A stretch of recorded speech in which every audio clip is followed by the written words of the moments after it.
All right, guys, so what I'm doing here with my client Landon is trying to make sure that he is maintaining a little bit more of this forward knee bend and flexion through the ankles, because what I was experiencing with him is when he was pushing through, that foot almost kind of swang back. So the main intention is trying to make sure that through the pivoting process here, we're not losing this forward knee flexion with that back leg, because if we're doing so, we're obviously not getting the actual spring action from that push. So what I was trying to get Landon to do, and I thought actually he executed it really well, was trying to get a little bit more of that forward knee flexion and work on that internal angle as well, with that boot almost folding inward to try to really grab the ice and get the most energy transfer off of that push. So I think what we can see here is, if a goalie's hips are sunken, like I'm almost showing here, more of the weight is going to be back to that heel.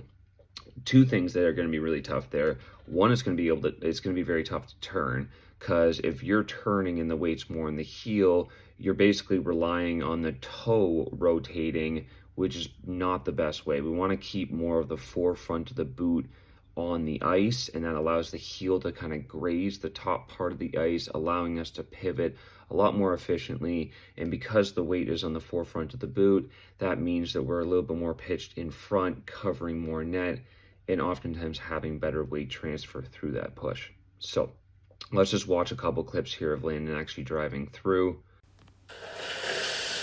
It's much better than it was before here. Let's look at one more. So see how he's rotating, he's keeping his shoulders in front. I still, and again, like as you get stronger as a goalie, you still would like to try to keep the hips a little higher and the shoulders angled down to that puck. But I feel like his hips are actually in a good position here. And then you can still see that Landon's skate kind of rotates and kind of goes back. Okay, I would just say, again, there's room for improvement here. This is better than it was before, but you are still losing, he is still losing some energy when the skate is kind of cutting back, rather than creating that groove in the ice and then pushing through that groove.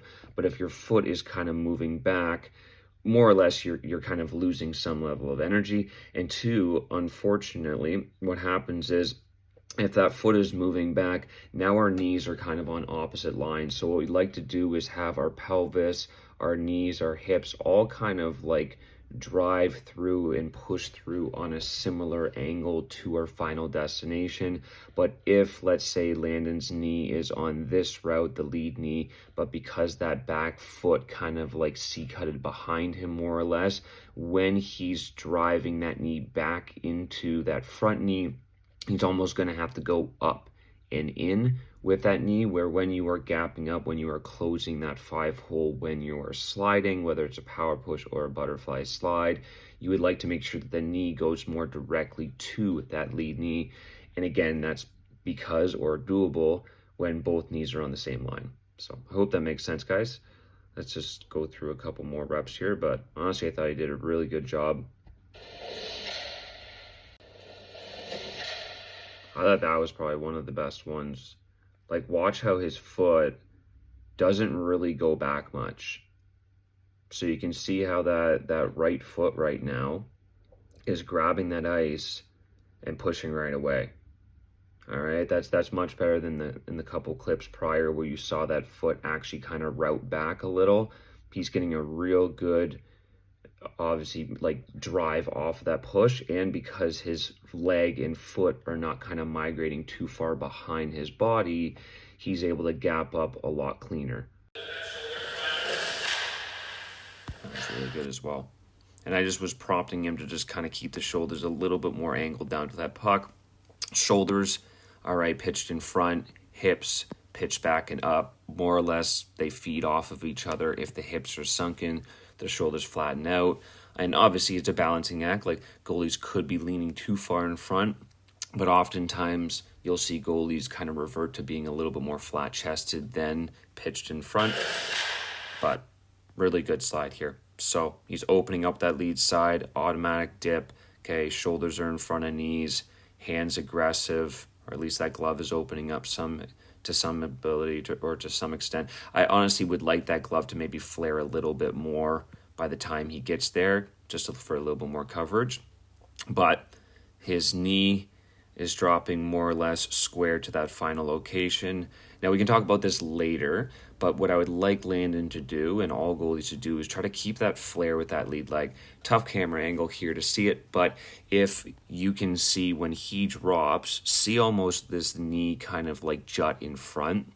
Unfortunate when the knee juts in front. I think that's a goalie just almost like reaching with their quads rather than trying to drive over top of that line. Unfortunately, what happens there is that lead skate, so his left ankle is now kind of tucked back. So he doesn't have that much surface area being covered by his lead pad. All right, but he does get a great angle on that dip. He gets a great grip on the ice with that back foot. Pretty immediate push. Gaps up well right before the shot, keeps that forward lean, stays connected through his stance, hands in front. So beautiful slide. Hope this helps out, guys. Again, I'm going to come out with more of these clips where I'm dissecting movements. So hopefully this illuminates how I perceive the game and how I kind of work with a lot of my clients. And yeah, hope it helps. Hope you can test out some of this stuff on your own. And yeah, stay tuned for more.